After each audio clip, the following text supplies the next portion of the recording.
Rënia në mëkat, gjarpëri i mëkatit dhe dëbimi nga Edeni. Vargu 1 tek kapitulli 3. Por gjarpëri ishte më dinaku ndër të gjitha bishat e fushave që Zoti Perëndi kishte krijuar. Dhe i tha gruas: A ka thënë me të vërtet Perëndia mos hani nga të gjithë pemët e kopshtit? Vargu 6. Dhe gruaja pa që pema ishte e mirë për t'u ngrënë, që ishte e këndshme për sytë dhe që pema ishte e dëshirueshme për ta bërë të zgjuar dikë. Dhe ajo mori nga fruti i saj, e hëngri dhe i dha edhe burrit të saj, që ishte me të, dhe hëngri dhe ai. Vargu 15 është vargu ku neve dëgjojmë ungjillin për herë të parë, nevojën për shpëtim. Dhe unë do të shtije armiqësi midis teje dhe gruas, midis farës sate dhe farës së saj. Fara e saj do të shtyp kokën tënde dhe ti do të plagosësh themrën e farës së saj. Nëse Zanafilla 1 dhe 2 na tregoj botën ashtu siç e deshi Perëndia, Zanafilla 3 na shpjegon botën ashtu siç e njohim ne, me dhimbje, me turp, me vdekje. Ky është kapitulli që përgjigjet pyetjes së madhe: çfarë shkoi keq? Por në zemër të kapitullit më të errët qëndron edhe premtimi i parë i shpresës. Vargu që shumë teolog e quajnë ungjilli i parë. Kush është gjarpëri? Kush është ky gjarpër që flet? Zanafilla nuk na e shpjegon me njëherë. Na thot vetëm se ishte më dinaku ndër të gjithë bishat. Por pjesa tjetër e shkrimit e heq velin. Zbulesa 12:9 e identifikon qartë si gjarpëri i lashtë që ishte quajtur djall, edhe Satan, që mashtron të gjithë dheu. Pra pas krijesës qëndronte një armik i vjetër, një angjëll i rënë, që kishte zgjedhur rebelimin para se njeriu të ekzistonte.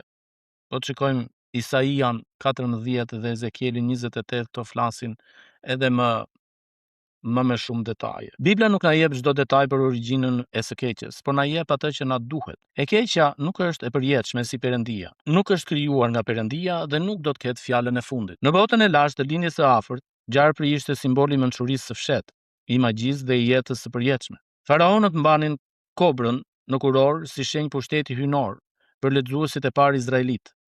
Mesazhi ishte therrës. Ajo që kombet e adhuronin si burim mençurie ishte në të vërtet burimi i mashtrimit.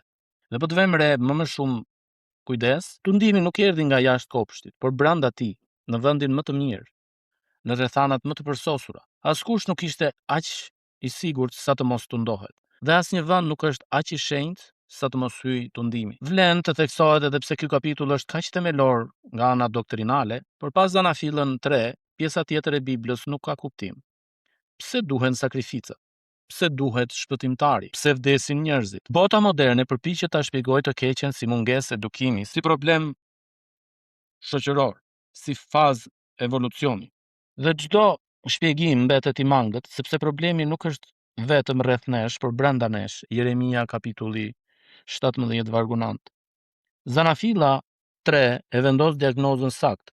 Njeriu nuk është i sëmurë thjesht nga padija, por i rënë nga rebelimi dhe vetëm diagnoza e saktë çon te ilaçi i saktë. Anatomia, strategjia e gjarprit është një kurs i plot në artin e mashtrimit. Dhe nuk ka ndryshuar që atëherë. Hapi i parë, dyshimi. A ka thënë me të vërtet Perëndia? Jo një mohim i hapur, por një pikpamje e hedhur mbi fjalën. Vini re edhe shtrëmbërimin. Perëndia kishte thënë nga çdo pemë mund të hash lirisht, por jo nga njëra. Gjarpri e kthen mos hani nga të gjitha pemët. Bujaria e Perëndisë paraqitet si kopraci. Hapi i dytë është mohimi. Ju s'keni për të vdekur as pak. Tani sulmi është i drejtë për drejtë. Perëndia gënjen. Hapi i tretë, premtimi i rrem. Do të jeni në gjendje si Perëndia. Mëkati shitet gjithmonë si fitim, si liri, si ngritje në detyrë apo ku ç'a mund të mendosh tjetër. Askush nuk tundohet nga e keqja, e paraqitur si e keqe. Tundimi funksionon vetëm kur e keqja vishet si e mirë. Vargjet 6 dhe 7. Tani vargu 6 e përshkruan rënien me 4 folje të shpejta. Pa, mori, hëngri, i dha. Mëkati hyn nga syt, pa që pema ishte e mirë. Kalon te dëshira e dëshirueshme për ta bërë të zgjuar. Dhe përfundon në veprim. Gjoni do ta përmbledh të njëjtin model shekuj më vonë. Lakmia e mishit, lakmia e syve dhe krenaria e jetës. E para Gjonit kapitulli 2 vargu 16.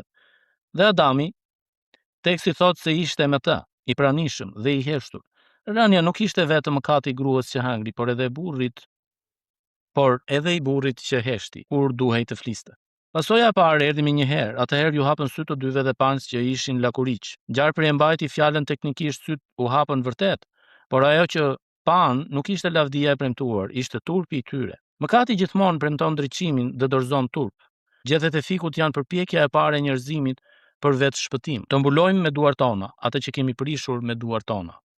Nuk funksionoi atëherë dhe nuk funksionon as sot. Perëndia pyet, dhe që ishte fjala e parë e Perëndisë pas rënies, dhe pyet ku je? Dhe tani, një nga skanat më prekse të gjithë Biblës, njeriu fshihet nga Perëndia mes pemëve dhe Perëndia vjen duke e thirrur, ku je? Kjo nuk është pyetja e një gjykatësi që s'di ku ndodhe, i akuzuari. Perëndia e gjithdijshëm e dinte saktësisht ku ishte Adami. Është pyetja një ati që jep fëmijës mundësinë të dalë vetë në dritë.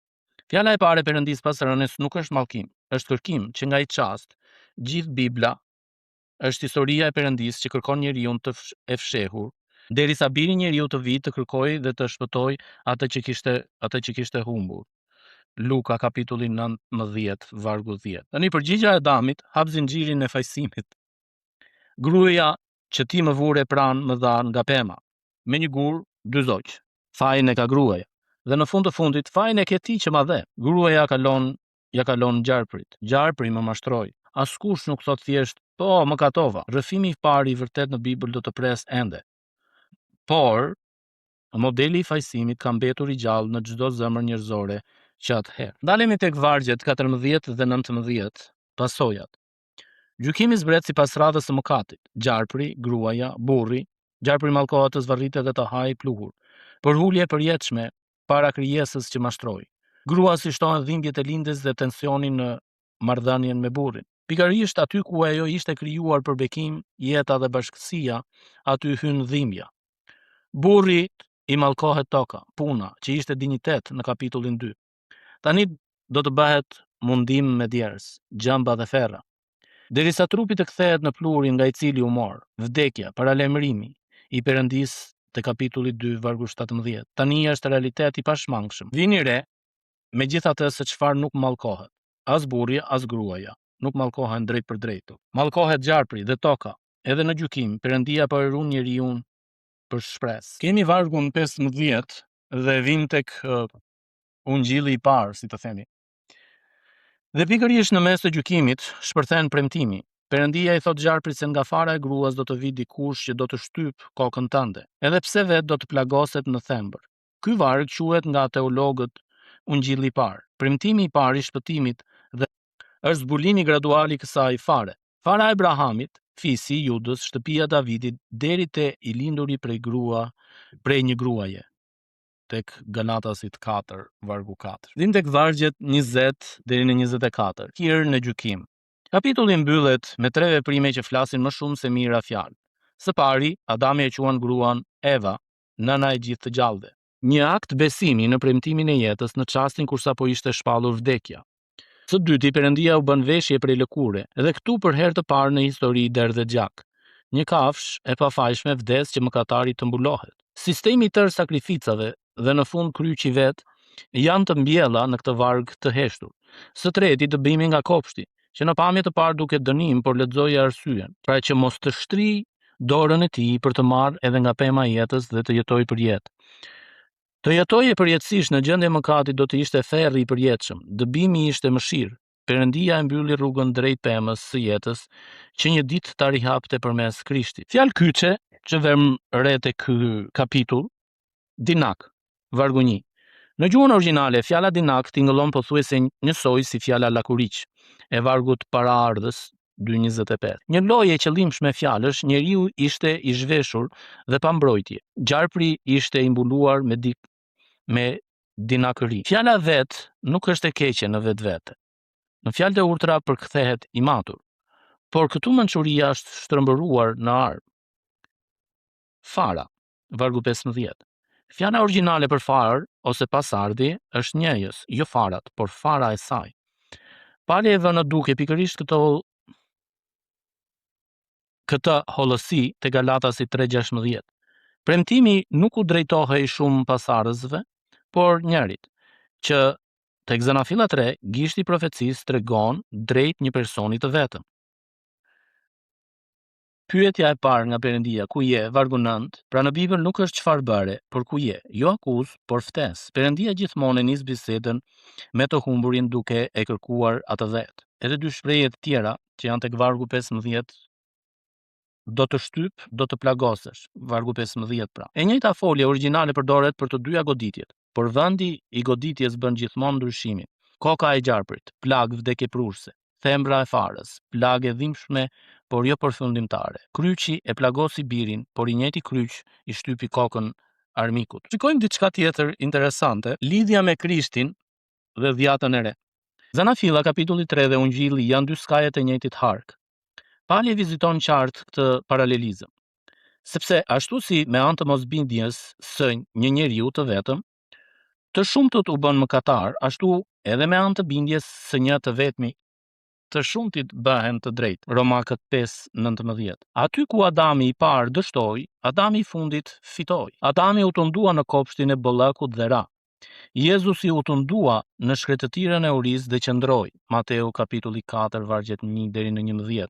Duke ju përgjigjur çdo tundimi me, është shkruar. Pikërisht me atë fjalë që Eva la të vijej në dyshim, Adami u fshem mes pemëve nga frika, Jezusi ngjit mbi një pemë kryqin me dashje. Adami solli gjamba mbi tokë, Jezusi mbajti gjambat si kuror mbi kokë. Gjoni kapitulli 19 vargu 2. Gjambat e mallkimit u bën kurora e shpënguesit. Dhe premtimi i vargut 15 u përmbush pik për pik në kryq. Gjarpëri e plagosi themrën e farës, Krishti vuajti dhe vdiq me të vërtet. Por pikërisht ajo vdekje ishte shtypja e kohës së gjarprit, që me anë të vdekjes të shkatronte atë që ka pushtetin e vdekjes, domethënë djallin. Hebrejt kapitulli 2 vargu 14. Dhe ashtu si Perëndia i veshi Adamin e Evën me lëkurë të një kafshe të flijuar, ashtu vesh sot çdo besimtar me drejtësinë e qengjit të flijuar. U vesha me rrobat e shpëtimit, më mbuloj me mantelin e drejtësisë. Isaia kapitulli 61 vargu 10. Historia që filloi me gjethe fiku përfundon me rrobe të bardha. Zbulesa kapitulli 7 vargu 14. Ashtu si me anë të mosbindjes së një njeriu të vetëm të shumtë të bën mëkatar, ashtu dhe me anë të bindjes së një të vetmi të shumtit do të bëhen të drejtë. Romakët 5:19. Nga gjethet e fikut te rrobat e bardha. Zbulesa 7:14. Zbatime praktike. Peshkatarët e dinë një të vërtetë të thjeshtë. Asnjë peshë nuk e kap grepin e zhveshur. Grepi vishet gjithmonë me karrem. Diçka që duket ushqim që premton jetë dhe që fsheh vdekjen brenda. Kështu punon çdo tundim që nga Edeni. Askush nuk e zgjedh të keqen të paraqitur si e keqe.